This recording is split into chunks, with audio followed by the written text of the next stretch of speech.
Join Gator great Shane Matthews every weekday as he brings you all you need to know about your Florida Gators, including news, analysis, and opinions with some of the biggest names in sports.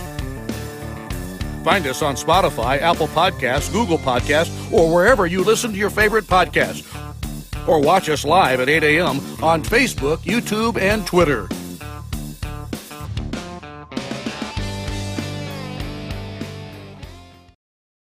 Good morning. Welcome to a Monday edition of the program. Fired up with Matthews in the morning from the Crime Prevention Security System Studios. Large enough to serve you, small enough to care. Got JC here in just a second. We'll have Scott Carter from FloridaGators.com get his reaction, his thoughts on the game Saturday night. We'll also talk about other stuff around college football and the National Football League.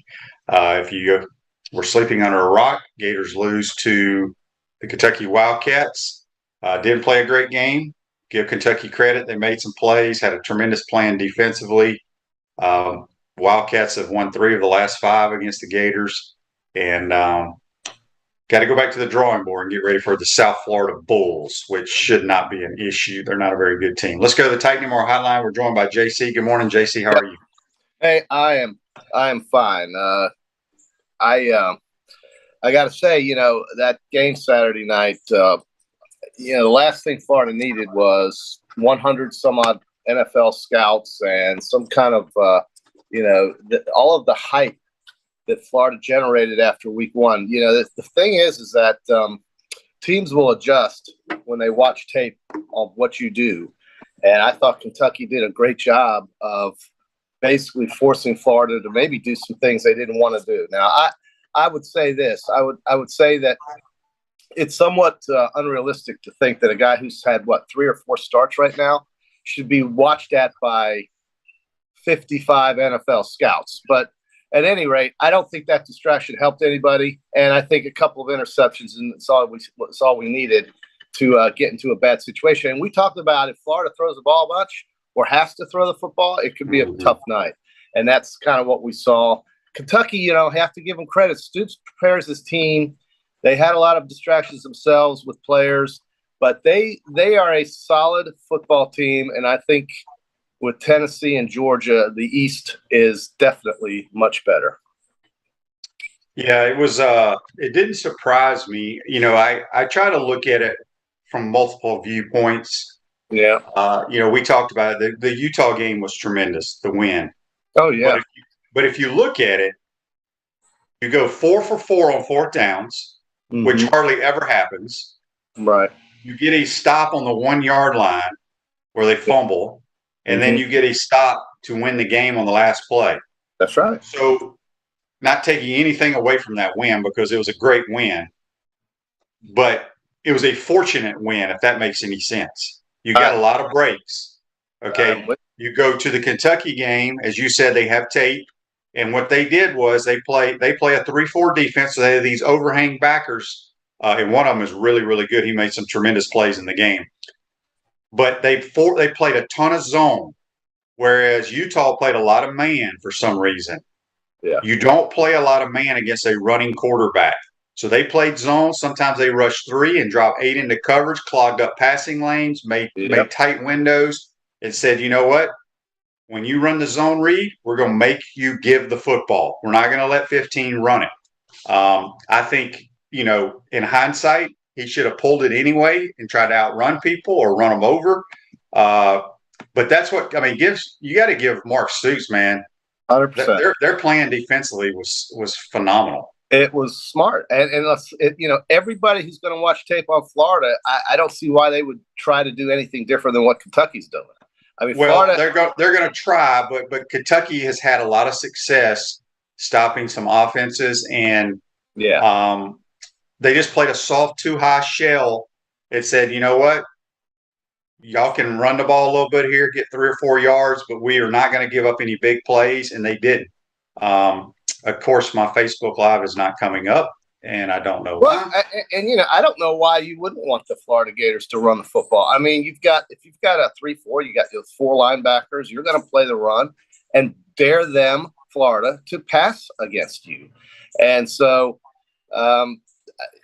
Why would Tennessee be any different? And speaking Well, of Tennessee doesn't play a 3-4, and Tennessee doesn't have the personnel that Kentucky has. Let me tell you what Tennessee does have. Tennessee's got some edge rushers that absolutely destroyed a quarterback on Saturday, and physically, Tennessee hasn't played like that in years. I was very impressed with Tennessee just based on the fact that they are so much more physical looking than they've been in the past, and they can score points. That's a dangerous team, and I think Florida's got a lot of things to work on in the next week or so before they had to go to Knoxville, because it's a terrible match. I mean, they can score, as you said. I mean, they got some rushers. Kentucky has some rushers, but my point is, Pittsburgh played with their backup quarterback too. Remember that. Pittsburgh played with Keaton Slovis until they couldn't play with Keaton Slovis. That was in the first half. He went out in the first half. Yeah, right. And the game was one-dimensional. I mean, Tennessee made Keaton Slovis beat them, and he was running for his life until he couldn't run anymore. And I haven't seen a Tennessee defense play that physical. Well, what I'm saying is, JC, they went into overtime with a backup quarterback. They did. That's right.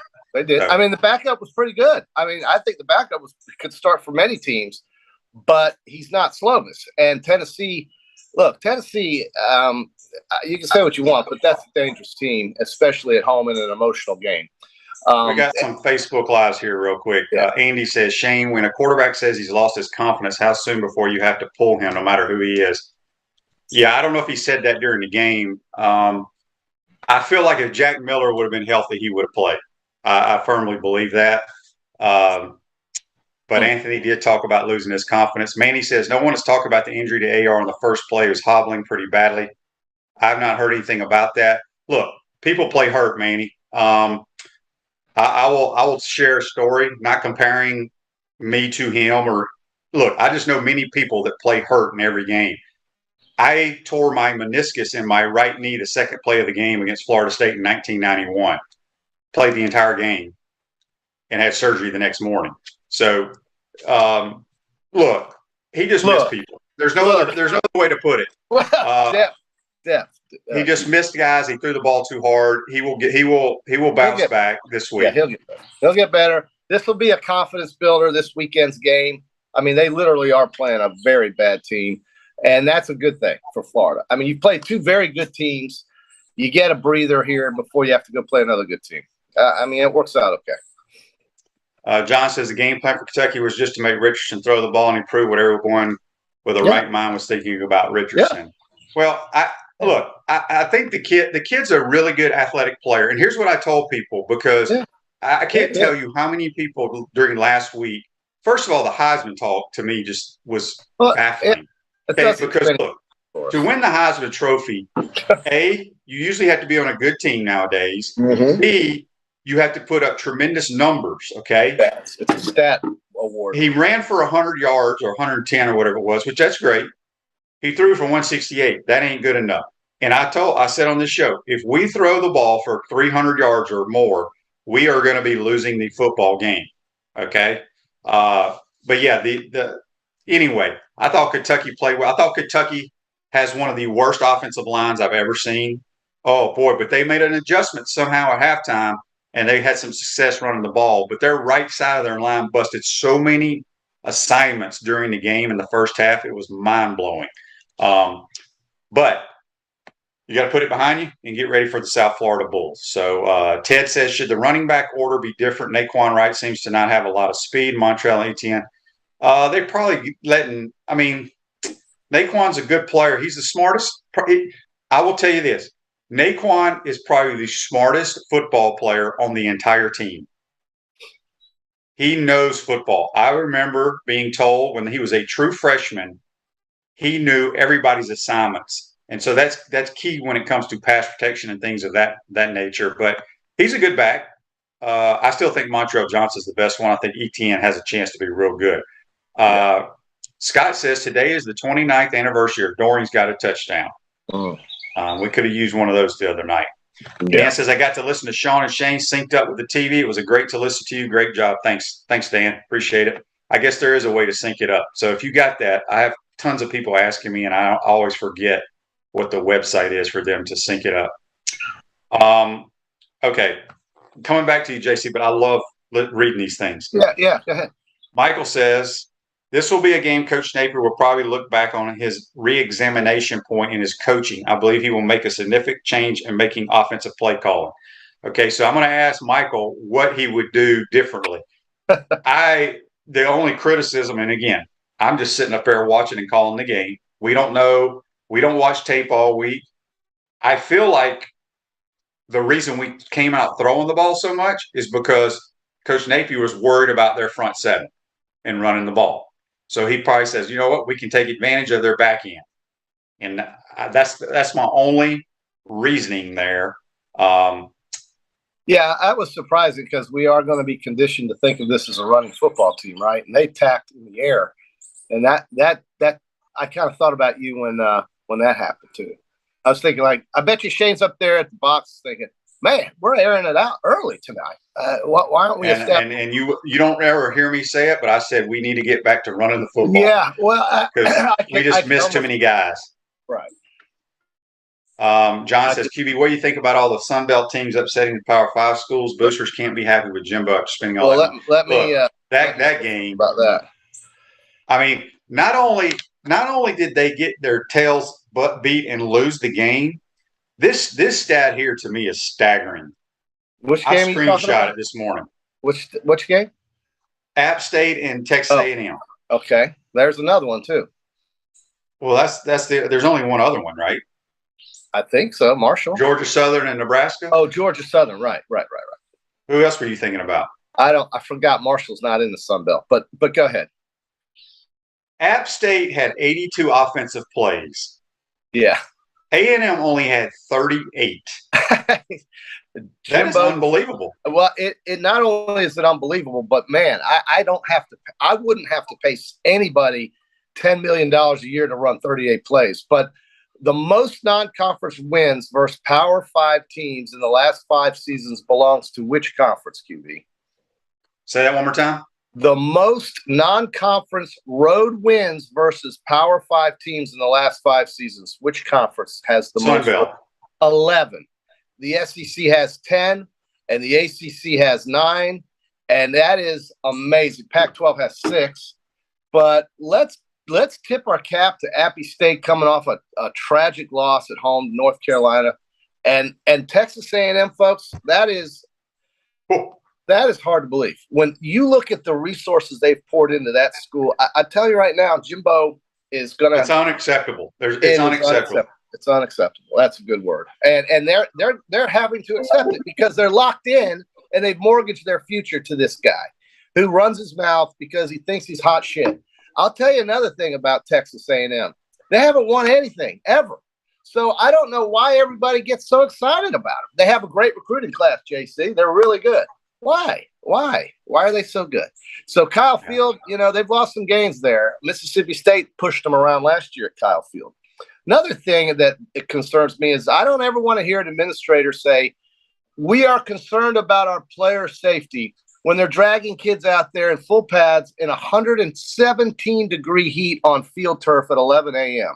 And I know both teams had to play in that crap, but nobody was enjoying it. And it was one of the worst games I've seen Alabama play on a discipline side since Saban got there.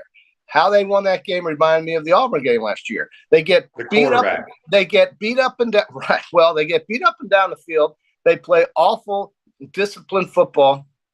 And somehow at the very end, the quarterback shows you why he's a special kid, and they pull it out when they should have lost. But I tell you, there are 2 teams in the West, and it's not Texas A&M that will give Alabama a pretty good fight. And to me, that is Mississippi State and Arkansas. The rest of them, Auburn to me will finish last in that division, and I don't. Ole Miss is going to be right there with them. I'm telling you, Ole Miss is not very good. Maybe you're right. LSU will get better, I think. You'll see LSU eventually get going. Brian Kelly will get that team playing better, but they're missing some pieces as well. But Arkansas and Mississippi State are the 2 teams of the West, and who would have thought that 3 years ago? So that will give Alabama a real run, I think, in that division. Yeah, Tony says every year UK just stands around and waits for us to give them the game, and we keep doing it. We got some breaks in the game. Their special teams was atrocious. They missed a chip shot field goal. Yeah. They snap it over the punter's head. Yeah. So yeah, but it's a shame. I mean, Kentucky does not fear Florida. During that Not 31 anymore. years of winning That's 31 over. straight, they That's dreaded playing the Gators. They don't Yeah. anymore. Those days are over, and that's more of and Kentucky has improved, but I think that's more of the way Florida has fallen. But he's going to bring a culture back to this program that I think folks will get on board with, and I'm fine with it. Remember, I said last week against Utah, if they still go 7-5 or 8-4, folks, it's going to be okay. He's getting the right things in place. Yeah. David says he disagrees with Bryce being special. He's not that special. He's playing with phenomenal surrounding talent.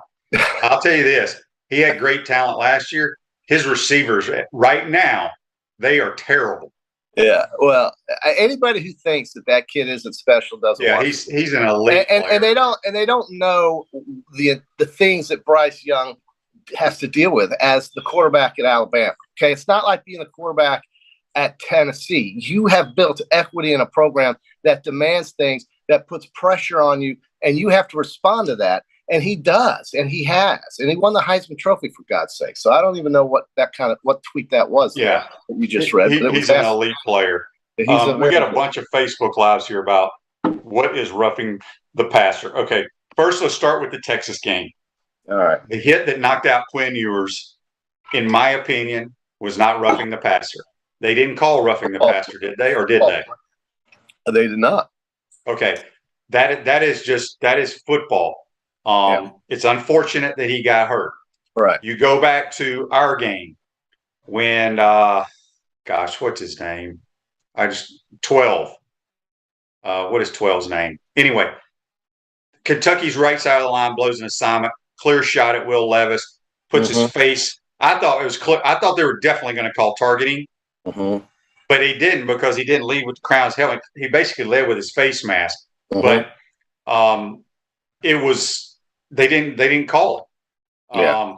Then they had the one on Trey Dean when Will Levis was outside the pocket because he went low. I don't agree with that call at all. Yeah, Justice Boone. My bad. Justice Boone's 12. I do know that if the quarterback is in the pocket and somebody goes low, then because they want to protect guys' knees and ankles. Yep. But when he's outside the pocket, it should never be called, in my opinion. Right. Look, I know people complaining about the officiating, all that. That had nothing to do with the outcome of the game. Absolutely not. No. In either game, Florida or Alabama's game. How would you like to be Marshall, how would you like to be that Notre Dame coach right now who's 0-3? He has not won a game as the head coach at Notre Dame. He's 0-3. He's a good coach, though, but I look at Notre Dame, especially offensively. It's not as bad as Iowa. It's not as bad as Wisconsin, but it's almost like, you know what? He needs to go hire – I don't even know who their offensive coordinator is, but you got to go hire somebody from the Rams system or from Mike Leach's. You got to do something to move the football. Move the football. And then you have, who was the other guy that had a bad day? Let's see. Well, the thing is, and I'm trying because I know I have to leave here in a minute, but the problem with Notre Dame is they need to join a conference, QB. I don't think their schedule gives them much of an opportunity to get better, because a schedule in a conference, I think, makes you conference savvy. It makes you better.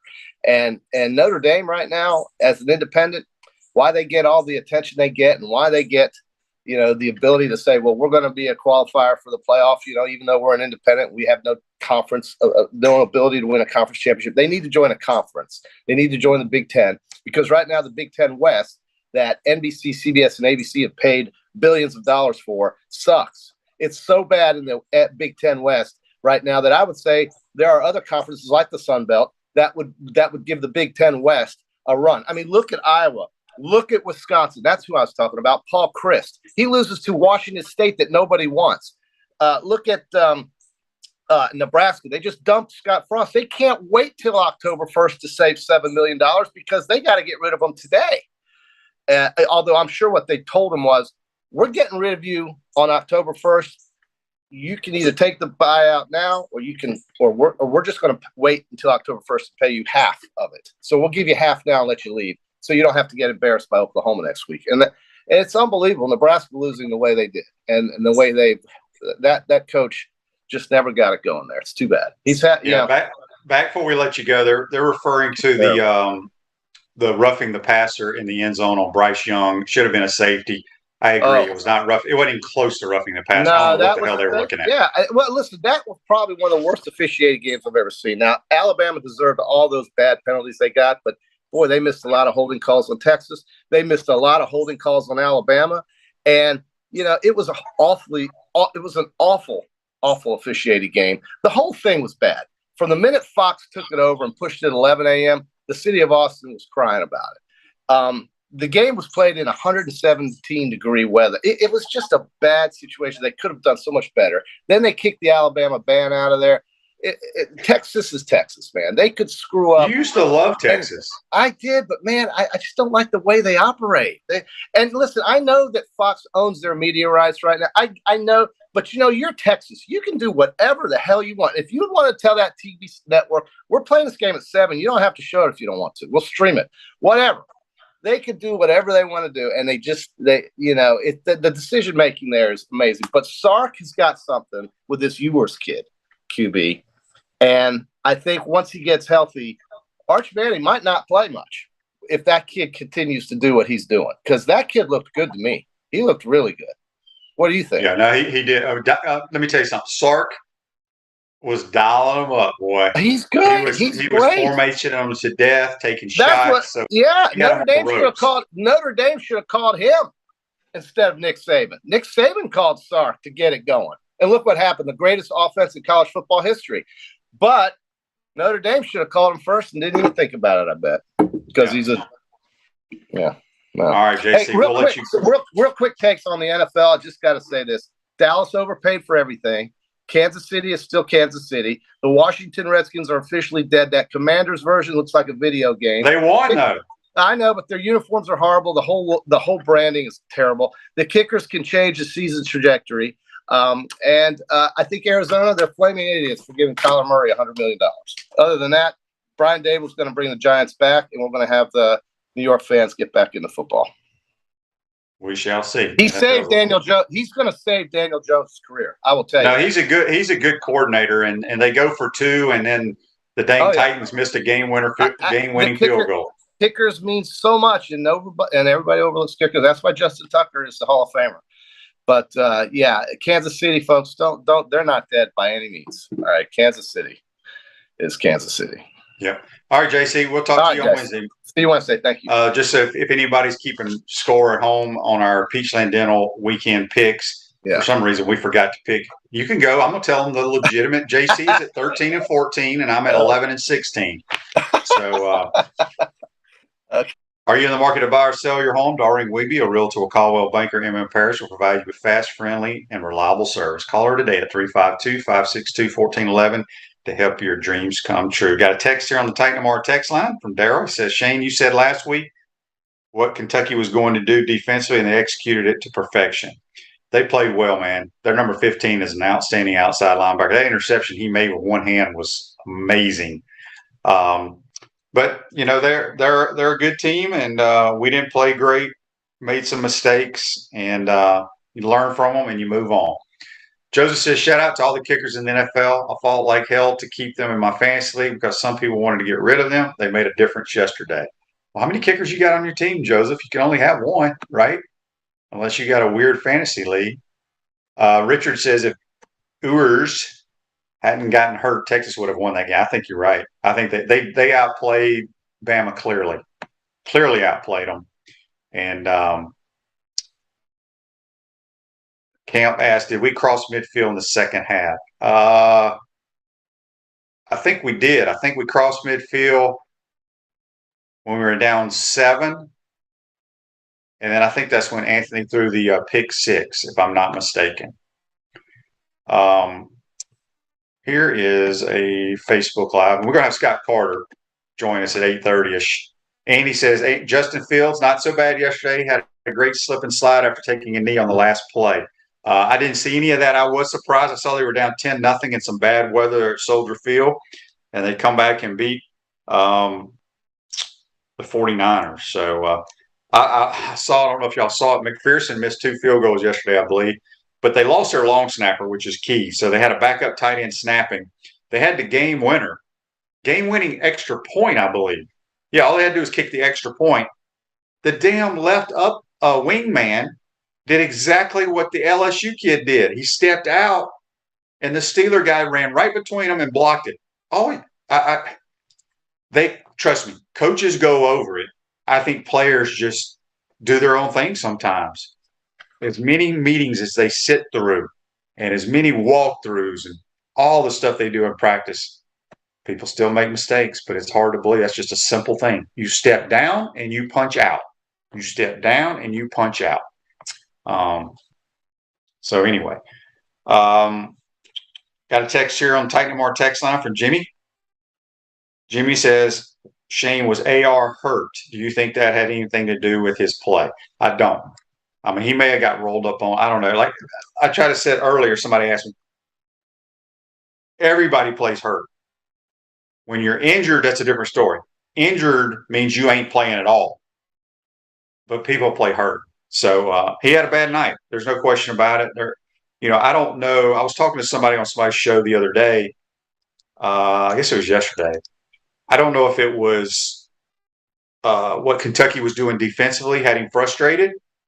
Because, you miss a couple throws. I mean, I can see how it affects him. I don't want to hear that it affects his confidence, but it can bother you. But I don't know if it was, everybody patting him on the back last week where his NIL value went from this to that in a week. All these scouts in the box. Now, a lot of those scouts were there also to see Will Levis. Heisman this, Heisman that. I don't know. Well, we'll see. I think they'll get back to doing what they do, and they'll run all over the USF Bulls and then figure out what we're going to do going up to Knoxville, how we're going to slow those jokers down. I thought the defense played well at times. What I've never understood is people talk about our depth, not just our depth, but any team's depth. When an offense is driving on you, say running the football, people talk about, well, boy, they're tired on defense. They're getting worn out. Well, those big jokers that are blocking those guys are tired too. I've never understood that when people talk about it. John says, how about Burrow with 5 turnovers still brings – that dude is an elite thrower of the football, and they ain't going to shy away from throwing it. Yeah, he had, 4 interceptions, 1 fumble. His team should have won it, missed an extra point. Gene says on Facebook Live, brought to you by Mellon Law. Don't forget, we'll take a break here in a second. We'll be joined by Scott Carter when he chimes in. Thoughts on when Billy went on 4th down, field location, and time? Yeah, I agree. I know a lot of people have been critical of that, but people also want to wear these shirts that say "Scared money don't make money." And you got to remember, Gene, we were 4 for 4 the previous week. Now it was at different parts of the field. But he probably felt like we weren't able to stop him. We needed to go for it there. I don't know. We didn't really stop Kentucky much in the second half. So, it's easy to question when they don't work. Hal says a 60-yard TD pass by Levis really looked like it hit the ground in the end zone. I don't know. I looked at it a million times from the monitor. It looked like to me that maybe his forearm was underneath the ball. I don't know. But I will tell you this. Great throw, great catch, great defense. Just happens that way sometimes. Joe says AR has insane velocity on all his passes. Well, that's what everybody talks about, right? His arm strength, how far he can throw it. Well, he's got to tone it down, man, because nobody wants to catch balls and nobody can catch balls going 100 miles an hour. You got to have different pitches. Let's see. Tommy says, AR's whole body language is off starting from the Gator walk. He's normally hype and energetic. He was not at all Saturday. Like he was told all week, don't let this go to your head. I think I'm trying too hard not to let him make more like Emory Jones. Let him play. Let's let him play. Todd says, why are we seeing take of 2 has defensive? Is it condition, scheme, depth? It's again, I don't buy into the depth thing. I've said all year long, and I will continue saying that, and I thought they played well at times, but I think Kentucky if you go back and watch the tape, they busted so many assignments on the right side of their offensive line. I think our front seven is not great. And I think initially with the crowd and you make a few plays here and there, it looks good, but it wears down. And I mean, people can say depth, but you don't change your offensive lineman out on a drive. All right, let's see here. So, sorry about this.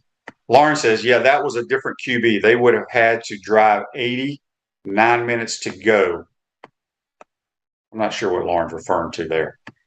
Tommy says, Lauren says, I think, good gracious, these things are going by. I can't read. I think AR is okay. He stayed and played catch with kids after just had a bad day. They have a sample size of play now, what he does well. Yeah, look, I saw that too, Lauren, and he's a good kid, man. I texted him and told him, look, all quarterbacks have those days. It happens. And, Billy, they're just about to get back doing what they do well and make some adjustments to what if teams play like Kentucky plays us and go from there. Camp says, without the interception in the end zone in game one, we really should be looking at 0-2. Well, we made some plays, Camp, and that's what I was just saying. You got to always look at the big picture. You go back and analyze the Utah win, which is a phenomenal win. We got a lot of breaks. I mean, you never see teams go 4 for 4 on fourth downs and then stop somebody on the 1 yard line, get a turnover, and then the turnover at the end of the game. So, hey, they can't take that win back from us. Joseph says, got to have touch, all zip, no touch with AR. This is why we told y'all don't get hyped up just because he can throw it 70 yards. You're exactly right. He will learn, hopefully. So anyway, we're going to take a quick time out here in just a second. Let me get to This Day in Sports, which is brought to you by our good friends at Comfort Temp. Comfort is our business. Peace of mind is our promise. Beat the summer heat and schedule your air conditioner's tune-up today, keeping you chill in the Florida heat far away. Comfort Temp Heating and Air, 352-376-2366. This Day in Sports, back in 2004, the mighty Detroit Lions beat the Chicago Bears 20-16 at Soldier Field to snap their NFL record 24-game road losing streak. That's brought to you by our good friends at Comfort Temp. Going to take time out, come back. We'll be joined by Scott Carter from FloridaGators.com, get his thoughts on the Kentucky Wildcat game and moving forward to USF. You're watching and listening to Pot Up with Matthews in the Morning. We want to take this moment to thank all our sponsors who keep the show going and pay the bills. Our premium sponsors are Crime Prevention Security Systems, large enough to serve you, small enough to care. Titan MRI, Gainesville's only locally owned and operated MRI facility. Meldon Law, the only official law firm partner of the Florida Gators. Peachland Dental, Gator Nation's first choice for dentistry in Port Charlotte. Comfort Temp, comfort is our business, peace of mind is our promise. QC Kinetics, live pain-free with QC Kinetics. Our gridiron sponsors are Auto ER, UF Bookstores, Celebration Point Town Center, Chris Doring Mortgage, Silverback Concrete Co., Ruse Ogra State Farm Insurance, Doreen Wiebe Realtor Caldwell Banker MM Parish. Our touchdown sponsors are Campus USA Credit Union, Adams Rib Company, Gator Dominoes, Celebrate Primary Care, Gator Bait Media, Okido America, Style Cuts, Ironwood Golf Course, Big Mills Cheesesteaks, MB Listing, McDonald's of Gainesville, 84 Lumber, Tropical Smoothie Cafe, Avra and Smith, Dowling Signs, Baker's Sporting Goods, Silver Cube Billiards and Sports Bar. If you are interested in promoting your business on the show, visit potupwithshane.com and click the Advertise button. Again, thank you to all the great businesses that support the show. If you like what we are doing here, make sure you follow us and support the businesses that support us. Welcome back to the Crime Prevention Security System Studios, large enough to serve you, small enough to care. Celebration points where the Gators go to celebrate with premium brands like Escape Apology, F45 Training, Regal Cinemas, Dave & Buster's, Nike, Prime and Pearl, and the HBC's Spurrier's Grill Lager in 16-ounce cans at Spurrier's Visors and at Ben Hill Griffin Stadium. We'll see you at Celebration Point where the Gators go to celebrate. Going to head to the Titan MR hotline, and we're joined by senior writer for FloridaGators.com, Scott Carter. Good morning, Scott. How are you, my man? Good morning, Shane. Doing all right, man. Just going to be interesting to kind of get the mood over at football today. Later on, Coach Napier has his press conference, and turn the page on that one. I'm sure that'll be the message, but a lot different vibe than when we talked last week, Shane. Yeah, it is. And I didn't get to hear all of Coach Napier's press conference. Saw some clips, read some clips. And the thing that people need to after a loss or whatever, but he basically said, we got to reevaluate, we got to play better, and we got to coach better. Mm-hmm. Sounds like a dude I played for. He's going to take ownership of how the players play because, that's who they are. Is what if you coach it and they play that way, you're responsible for. So he's going to take responsibility for this loss. Yeah, I loved what he had to say after the game on Saturday night. I mean, he basically said, Anthony didn't play well. We didn't coach well.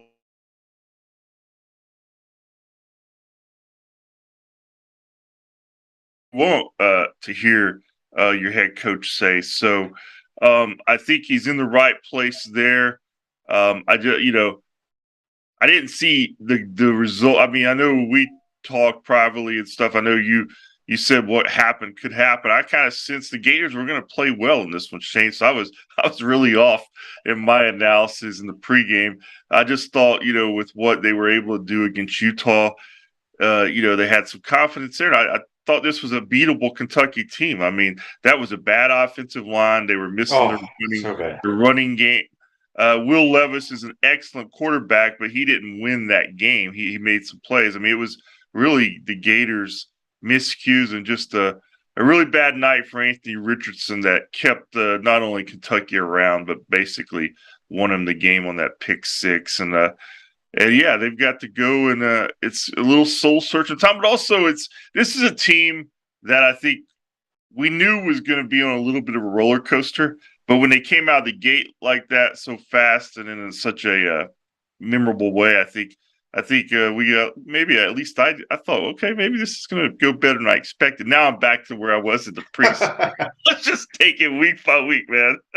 Yeah, you have to. You never know what's going to happen. Andy's got a question here for you, brought to you by Meldon Law, the only official law firm partner of the Florida Gators. He says, Scott, great story you wrote on Billy Napier and his roots. Do you think he'll shuffle the running backs differently going forward, maybe more ETN? I mean, ETN is certainly making his case for that development. I think this is the plan. I think, he likes Wright and ETN and Montrell Johnson. I mean, he likes all three of them. I think if you look at his system that he has used in past, he's always used some multiple backs there. But I think, he understands, a special talent when he sees one. Is ETN that guy? I mean, he's certainly starting off really well. We'll see as he gets more playing time and emerges, and he's going to have a lot more difficult challenges, obviously, as they go deeper into the SEC. But I think I'm like everybody else. I really like what I've seen in 2 games. But I expect him to still kind of go with the 3 backs and let each of those guys get work and see who's got the hot hand on some nights. Yep. Hal asked here on Facebook Live, why not occasionally run a read option a few times during the game? That would seem to be a good way to showcase AR's ability. They called the zone read multiple times, but Kentucky being Kentucky and Mark Stoops being a damn good coach, because their coaches get paid as well, whether our fans want to believe that or not, they made them give the ball. Yeah. They're like, we'll let those running backs try to beat us, but we're not going to let him beat us. So I think what we're going to have to implement, and I'm not sitting here drawing up plays for Billy Napier because he knows a hell of a lot more football than I do, but you're going to have to see more like designated design quarterback runs to get him involved. Like, there ain't no reading here. You take the snap, we're running quarterback sweep or whatever, just so he has the ball in his hands. I agree there. And I've had some people message me about the same topic. First off, you got to give Stoops and what they did a lot of credit. They basically spied on Anthony the whole game. They were saying what you said. We're going to take the run game away from him, from number 15. We'll risk that he can beat us by his arm but we're not going to let him beat by his feet. And that's kind of what happened. He certainly was in no position to beat him by his arm. He had a really bad game throwing the ball, and they took away what I think he had 4 yards rushing. So you do that against the Gators, and with this system with Anthony Richardson, you're going to beat them most of the time. But I do agree with what you're saying, Shane. He's too good not to have run the ball some. It's too much of a weapon for you. So, it's a chance for Billy Napier to go deeper into his playbook and for Anthony to, I think, like you said, get some design runs and do it a different way than what we're accustomed to seeing him do. Yeah, Mike asked here on Facebook Live, brought to you by Mel. On the second interception, did the receiver run the wrong route? No. He made a bad throw. I was told he thought it was a different play, but the route was run correctly. I checked on that after the game. At Chris Doring Mortgage, they do mortgage lending right, helping home buyers throughout Gainesville and North Central Florida. Call Chris Doring Mortgage today at 352-244-0840. Scott Carter from FloridaGators.com here. So, Scott, looking ahead, obviously South Florida is not a very good team. We know that. Yep. Gators will get right. We're not players and we're not coaches, so we're going to look ahead. Okay, I know you're not supposed to. We're one game at a time. We can do everything right here. To hell with that. Tennessee goes on the road, beats Pitt. Good win for them. Having said that, Pitt had to play with their backup quarterback the majority of the game. It goes into overtime. But this Vols team, boy, they can score now. They're potent on offense. Yeah, that comeback by them the other day, it showed me a little something from them. And we know Tennessee is better. We've seen it ourselves the last couple of years. And this is a matchup that's going to be really difficult for the Gators. I think going up to Knoxville and, whatever happens against USF, you're right. They should win that game easily. You just hope they really do it in a way that answers some of the questions and problems they had against Kentucky as they go up to Knoxville. But Hendon Hooker, man, he's as dangerous of a guy as Anthony Richardson in some ways, but more seasoned. He's been around longer, and it's a big challenge for this defense. I think we saw Florida make a jump on defense against Kentucky, but it does, talk some about the offensive line of Kentucky is not great, but the defensive line did play a lot better. They'll have to continue to improve. But yeah, what Tennessee did going up to Pittsburgh and winning the way they did, Johnny Majors Classic, they're calling that. First time they beat Pittsburgh in three meetings. So that was a big win for the Vols. And, they're going to be excited up in Knoxville when the Gators come to town. This is a text from not sure who here on the Titan More text line. Says the 45-yard run when he dropped back to pass and he found a hole in the pocket and took off. I think he's talking about that was in the Utah game, my man. Yeah. That wasn't in this game. So here's the biggest difference I noticed. First of all, Kentucky's got better players than Utah. Yes. My eyes tell me that. Certainly more SEC type players. Yeah. But what we're going to see is what Stoops – now, granted, they run a 3-4. He's got some really athletic dudes, those overhang outside backers that made plays. But they're going to play a lot of zone. Kentucky played zone, I think, the entire game with a soft two shell. We're gonna drop people into throwing lanes, clog stuff up. If you're not a great thrower, you don't read coverages real well, it can cause some problems. Well, it causes problems. I don't think you're going to see a whole lot of teams play us man because Utah played us a bunch of man, and you lose sight and you run crossing routes, get people out of different areas. You open up running lanes, and that's what you saw. So Joseph says it was supposed to be a go route by 5. Dang sure didn't come off the line like it was a go ball. He was a decoy. And Anthony thought he was supposed to run. He thought the play was a different play. He threw a hitch. And so anyway, bad play overall, period. Joe says SEC talent is just above the other conference. Utah win gave us false confidence. I don't think it gives you false confidence. They're still a very good football team. As you know, Scott, I like to look at it from both ways. I want the Gators to win every game. And I told JC this, and I may have said it last week after the game. It's almost like it was a storybook script last week. Yeah. You don't go 4 for 4 on fourth downs, hardly ever. No. You don't get a turnover on the 1 yard line. You don't get a turnover from the 6 on the last play of the game. You know what I'm saying? Now we made plays. You gotta make plays. So regardless of that, we beat Utah. Nobody's gonna take that win away from us. But SEC play is going to be tough sledding. There's no question about that. All right, Scott, I have a question for you because people talk about our depth, and we know depth is an issue because I think in game one we suited up. It was a non-conference game because we could suit up every player on the roster. I think only 38 participated. I don't know what the participation list. I'll find out today. But people talk about depth. I've never understood this, and maybe you can help me. Okay, an offense it doesn't even have to be the Gators. Offenses are driving the football on a team. Boy, that defense is getting tired. They're wearing them out. Well, don't you think the offensive linemen are getting tired? Yeah. You know what I'm saying? It definitely goes both ways. Yeah, they don't make substitutions for the offensive linemen. Yeah. So why do they substitute for defense? Anyway, I'm off on a tangent here, but I've always heard people talk about that. I'm just like, that makes no sense to me. Yeah. Well, I agree with you in some ways. I think probably, those defensive guys have to run around a little bit more. Maybe that's where they're pointing to.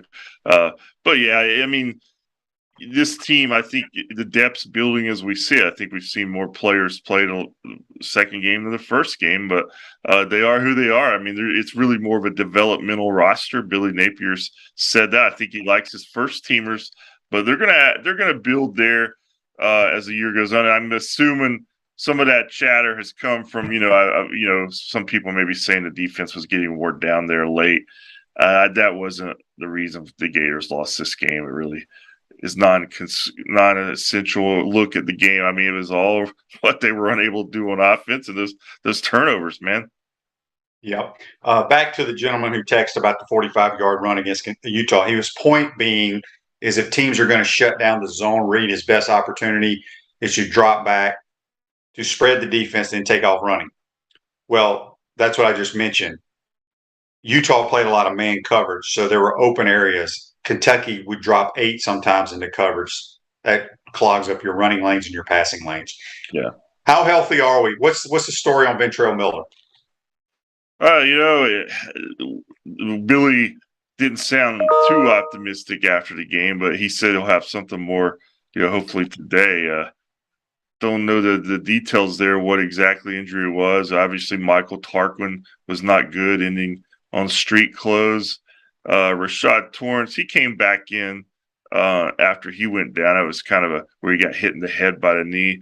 So you're seeing some of those guys, but I think the biggest one, I mean, Tarquin's, if he's out significant time, certainly that's a big loss. But I think Ventrell's the one that we're all kind of paying attention to because we know how that looked for the Gators last year after he got hurt against USF, believe it or not. So we'll see, Shane. I don't know. I haven't heard anything like it's a long term, but you kind of feel the vibe sometimes. And Billy's he's not one to share too much on injuries right away. So I think he was wanting to look and see, and hopefully we'll find out more today, man.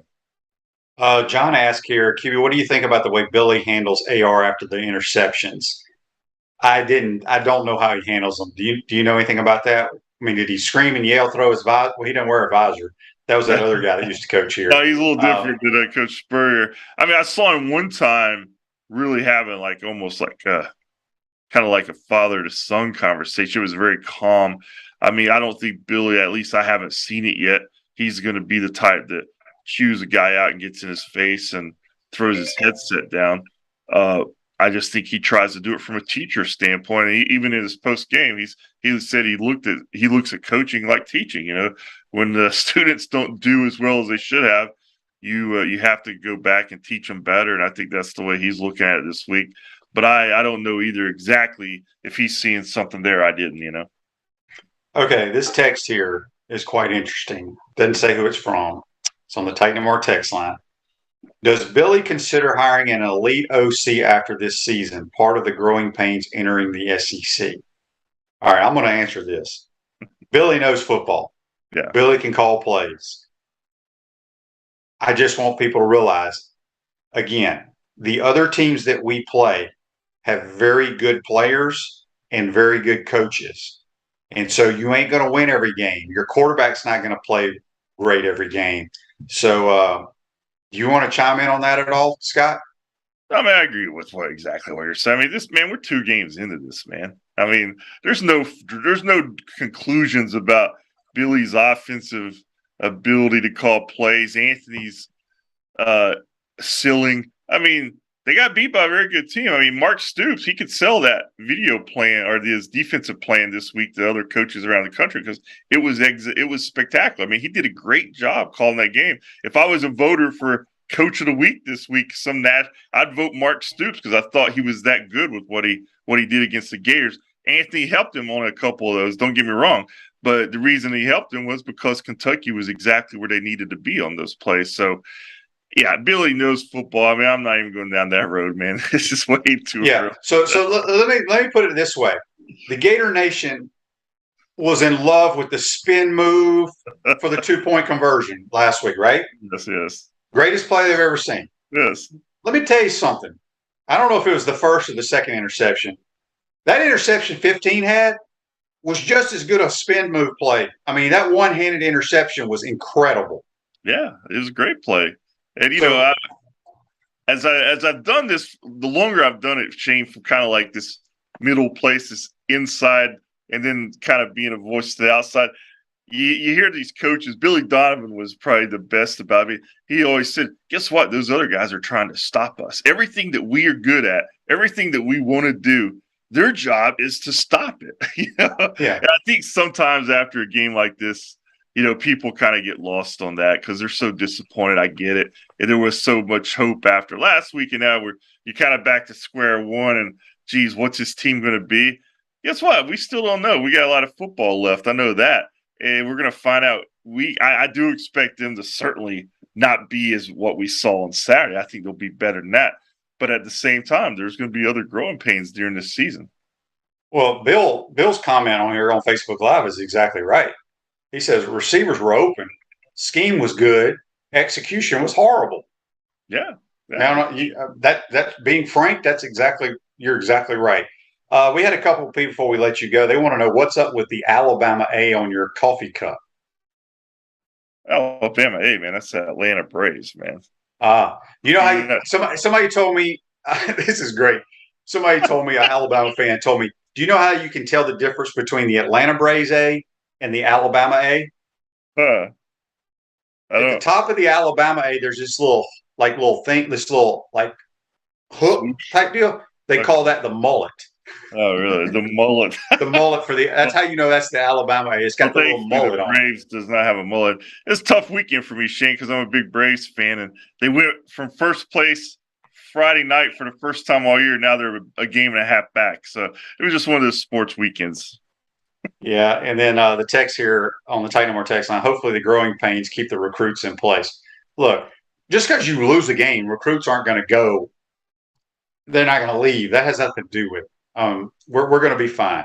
All right, Scott, one last thing, and I had it jotted down here, and I can't find it. I got so many sheets of paper here. But anyway, Bulls, they're not very good. We'll win that game. Get ready for Tennessee. We appreciate your time. And we'll talk to you next week, my man. All right, guys. Take care. That's Scott Carter. Join us on the Titan MR hotline. Jeremy says, stop making excuses about confidence and all that crap. He can't throw. He's not a great thrower. I've told you all that all year long, but he will be fine. He will be fine. Dan said, notice Napier's chairs for the recruit section versus benches. Yeah. Look, this staff knows what they're doing. They're doing it the right way. We got our building finally. It's going to take time. It's almost like it would have been better if we would have lost that Utah game and beaten Kentucky. Obviously, that's the game I'd rather have won, but it probably would put things into perspective for our fan base. Ruse Ogre State Farm offers a team of dedicated insurance professionals ready to help life go right with the right insurance options for you and your family. Visitogreinsurance.com. 352-240-1779. If you missed it earlier on the Peachland Dental picks, JC stands at 13-14 on the year. I'm at 11-16, and we'll crank that back up on Wednesday. Hope you enjoyed today's program. Things are going to be okay, folks. Things are going to be okay. Appreciate you tuning in. We will see you tomorrow. Take care.